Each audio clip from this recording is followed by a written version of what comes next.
sometimes a West Ham story comes up and I just don't know what to think. On other occasions, I might look at it, I've got a very, very clear opinion. Sometimes I just don't know.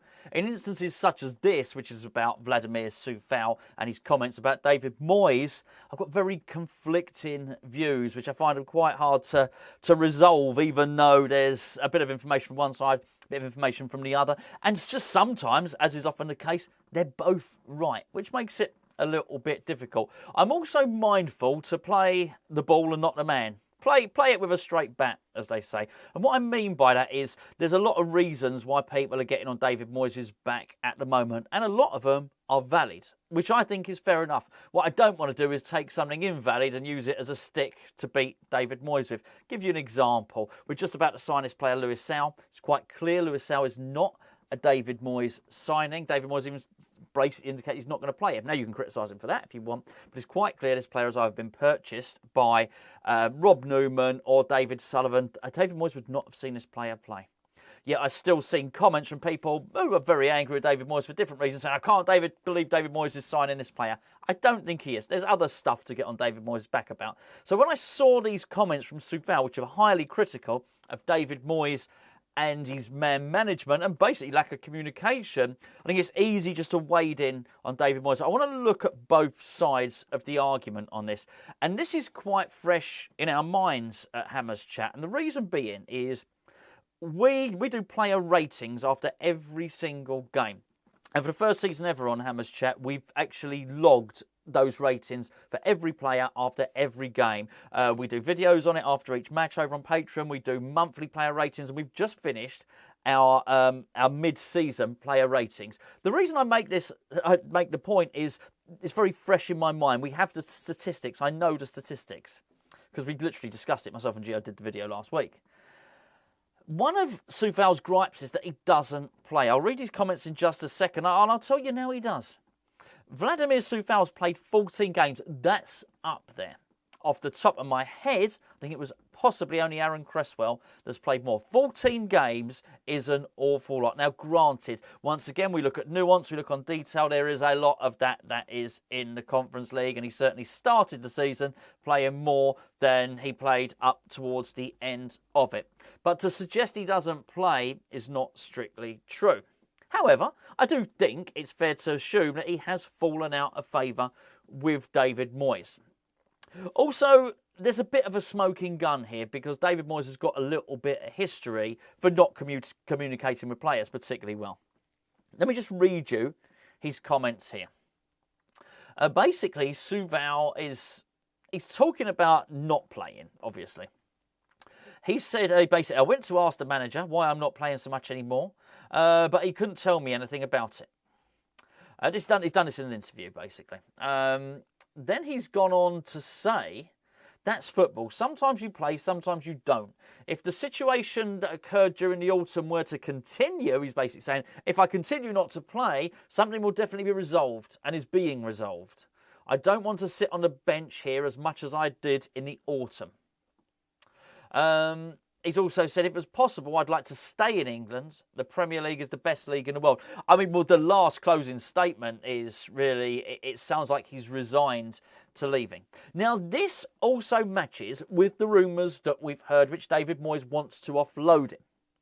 Now, whether you think that's a good thing or a bad thing, we are seeing more of these rumours substantiated I think in the last couple of years, which is why I used to disbelieve everything, and now I've seen a number of times been linked with players. We've been suggested, we've been in talks with them. Agurd is a really good example. Skamak is another. Areola was another, and actually they turn out to be true. So we've sort of almost heard it from the David Moyes side that, it's always unofficially, but we heard from the David Moyes side that Coufal is up for sale. Now we're pretty much hearing from Vladimir Coufal that he knows he's up for sale, but he's unhappy. But it boils down to the communication on this one, I think. So does Vladimir Coufal have an authentic gripe, if you like? I don't think so. And the reason why I'm talking about for not playing. I do think he's got a gripe for communication, for lack of communication from David Moyes. So actually, in many respects, they're both right and they're both wrong in here. Coufal's played plenty of games. He's got no divine right to be starting any game. And to be fair, he's been a bit crap. Now, myself and Gio do not confer over our player ratings. We don't. We basically make them up in our own mind. We write them down. Then we both announce them at the same time. That's how we do our video. For both of us, in terms of goalkeepers and defenders, both of us, for the first half of the season, Vladimir Coufal was our lowest rated player. If you're on Patreon, you'll know this. You'll have seen the video. I've actually tried to get a clip out of it, but it looked like it was going to take 29 minutes to download. I just wanted to get this video up there. Believe there's enough people that will verify it. So his form has been a bit crap. Okay. Now, I do understand there's a counter-argument, which is actually, well, we put Thilo Kehrer there and he was crap as well. And you can talk about Harrison Ashby and the debacle that's going on there. You can talk about Ben Johnson having his position moved around, which hasn't been helpful to Johnson. It hasn't really given us, because Johnson's been playing at centre-back to cover for another centre-back defence. Injury crisis meant that Johnson can't play at right-back as much as David Moyes might have liked him to. But that's all mitigation. Even once you've fed all of that mitigation in, even if we say, yes, it's a bit of a mess that's happened with Johnson, yes, it's a mess what's happened with Harrison Ashby, and yes, Thilo Kehrer has been crap when he's played at right back. Once you've done all of that, it still boils down to Vladimir Coufal has not done very well at right back this season. Simple as that. And some would argue, well, I would argue, because I've looked at the games he's played in, he's had some of the easier games to play in. So basically his average should be higher. So can he complain? No, because I would say you've played 14 games, mate, and you've not played so well. If you don't play well in any football team, then you're probably going to lose your place. So for that reason, I would support David Moyes on that. What I would go further and say is that David Moyes probably now needs to find another solution to right back, because actually I'd say none of it's worked, right? But that's a different argument. So he's got two arguments as far as I can see, Coufal. Number one, he's not playing. Well, we've just addressed that. Number two is lack of communication. Now, that is something very, very different, because we are hearing this time and time again, and this is why it's a worry. We've heard it from Alex Krau to start with. Now, I do wonder how much of this is Vladimir Coufal reacting to something not only that's happened to him, but happened to his mate as well. So this is not if Vladimir had just encountered this for the first time, he might be a little bit more forgiving. He might have kept a little bit more quiet. Bearing in mind, he's also seen his friend and compatriot go through this. He's probably thinking, hold on, I've seen this before. I'm not having any of this. Just to remind you, Alex Krau said that he went to speak to Moyes. A couple of times Moyes wouldn't talk to him. There were times when he felt he should have been included, wasn't included, and he got so frustrated with the lack of communication that he used to finish training and he used to go and sit in his car in the car park at the West Ham training ground and scream. This is not good. Whether you think players are pampered or whatever, this is not good. You may well think players are pampered. You may well think, just get on with it. I would suggest if you have assets that are worth a lot of money, and even though we didn't own Alex Krau, we were paying him a lot of money, I suggest you want to keep them physically. We do everything we can to keep these players physically in tip-top condition. Why wouldn't we do everything we can to keep them mentally in tip-top condition? I would say that something was lost in translation. I never quite worked out whether screaming or crying. It doesn't matter.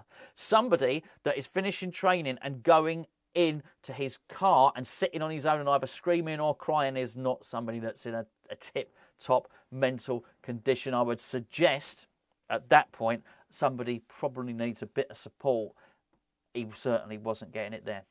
We've also heard it from Vlasic as well, who's talked about communication, not getting an explanation, not knowing, not even thinking that the manager either had a plan in which to integrate him into the team, nor be able to explain to the player why he wasn't and how he was intending on integrating him into the team. So we've got two big examples of lack of communication there. So what do I always say? Once is a shame, twice is twice a coincidence, three times is a trend. We've got a trend here, because Vladimir Coufal is saying exactly the same thing. The manager doesn't communicate with me.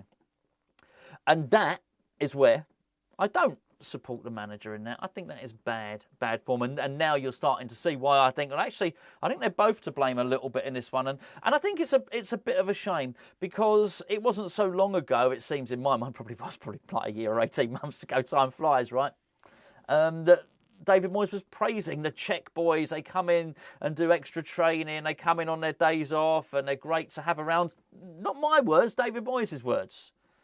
So how's it got to that, to I'm not talking to them? Clearly this is something that is in his makeup.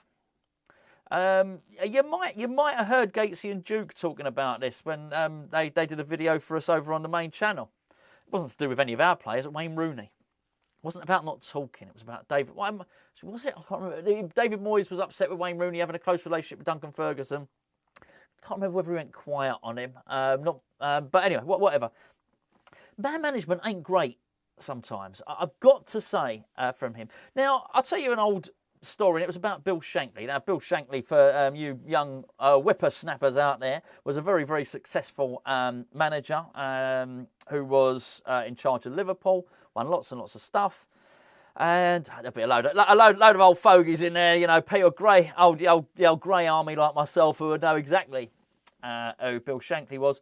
Bill Shankly was a tough taskmaster. Bill Shankly would famously refuse to talk to players that were injured. They were ostracised. If you weren't involved, you didn't get spoken to. You were almost made to train with the reserves.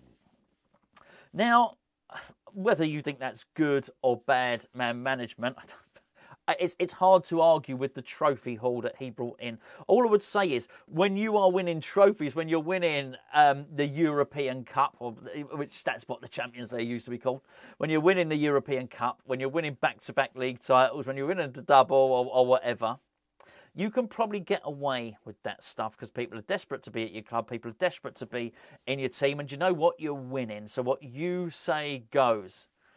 I say jump, you say how high. That's the attitude he has. That doesn't work when you're in a relegation scrap. That doesn't work when you've had 12 months of pretty damn average to poor form. That really doesn't. You need something else. You need to galvanise. You need to communicate. You need to give people a lift. And maybe, just maybe, here's the other thing. That David Moyes has decided that Vladimir Coufal is leaving. We've discussed this numerous times on this channel. Recently, at least. Maybe he goes to Bayer Leverkusen. By the sounds of it, Coufal wants to stay in England. Maybe that's the plan, but maybe, just maybe, it doesn't happen. So what if it doesn't happen? Because sometimes these things don't happen. You've only got to look at Jesse Lingard. Sometimes these things don't happen, right? What happens if the defensive crisis in central defence continues, and actually Keira's not an option to play at right back? What happens if he still needs Ben Johnson at centre back as well, and Harrison Ashby does in fact go to Newcastle? He can't sell Vladimir Coufal. He just can't. So at that point he needs Vladimir Coufal. What's he going to do then? Start cajoling him? Start talking to him? I really don't understand this. And as I say, if it was one isolated story, if it was just Alex Crowell, I'd be inclined not to believe it. I would think there's just a disgruntled player. Of course he's moaning. He can't get in the team. When multiple players start talking about it, I worry. When a player that was formerly one of David Moyes' favourites starts talking about a lack of communication, you have to think there's something going on here. The international break, the World Cup, whatever you want to call it, was a real opportunity to not only galvanise tactics and to get a coherent tactical strategy, was also an opportunity for a little bit of rest. And Coufal has even spoken himself about it. He went off to Prague for a little bit, had a nice break, nice holiday with the family. David Moyes, they might have even gone to America or something. Anyway, everyone's had a break, apart from people gone to the World Cup, you know, but even them, they're getting a little break. It was a really nice opportunity to push the refresh button. Go on. Take yourself away, go on holiday, and then come back refreshed. Physically refreshed, but most importantly, mentally refreshed. This stuff, if you're in the, I'd imagine if you're in the midst of a relegation battle, which we are, basically runs of consecutive defeats and poor form. It's got to feel crap losing a football match, right? Well, we know it feels crap just watching the stuff. It's got to feel equally crap playing in it, particularly if you're... Anyway, whatever. It was a real opportunity to press that reset button, to sort your tactics out, galvanise the team tactically, but galvanise the team mentally. to build morale, to get a good team spirit, to make that training ground a happy place to be. When I hear this, I become less confident that that's happened. And there's one other intangible which we don't know. You don't know and I don't know because we're not at the training ground. Unless you're someone that isn't at the training ground, you're watching this, in which case you know. Give us a tinkle, let me know. How likeable is Vladimir Coufal? This is important, right? If you work with somebody, you get on with people. People have cliques, people have friendships at work. You ever been at work and one of your mates is getting a right rollicking and being treated really, really badly by the boss and getting treated unfairly? That makes you resentful towards the boss. That's just naturally how it is. That's how friendships work. It ain't good. It does not create a good team spirit in the workplace. I just wonder how often David Moyes can get away with this stuff. I don't know. As I say, when I start to think too much about David Moyes, I then think about Vladimir Coufal. I think, come on, mate, get on with it. You've got your new contracts. You've played 14 games. You've had plenty of opportunities to impress. I actually think he's been possibly, I'm not going to lie and say I watched 90 minutes of both friendlies against Cambridge and Udinese. I didn't. But Gio said, and other people have said as well, that he was possibly he's been in excellent form for both games. If Gio says it, that's good enough for me. It really is, right? He knows how to watch a game of football, that boy. That's it. If I'm pretty sure that if Gio says that Coufal was decent in those two games, he was decent. So I just think, come on, mate, you've got an opportunity here. You played 14 games. We've clearly got a problem at right back. Maybe you can force yourself back into the manager's plans. Maybe that Vladimir, I've said maybe a lot in this video, possibly, Coufal thinks that by going public and having a moan up, that he'll get back into David Moyes' thinking. I like to want to believe when he says he wants to stay at the club, and if not, then he'd like to stay in England, that he actually means that. I don't know. I don't know who's right. I don't know who's wrong. I think possibly they're both a bit right and they're both a lot wrong. One thing I do know is him coming out publicly and speaking like this is not going to make him more likely to stay at West Ham. It's more likely to irritate the manager and hasten his departure.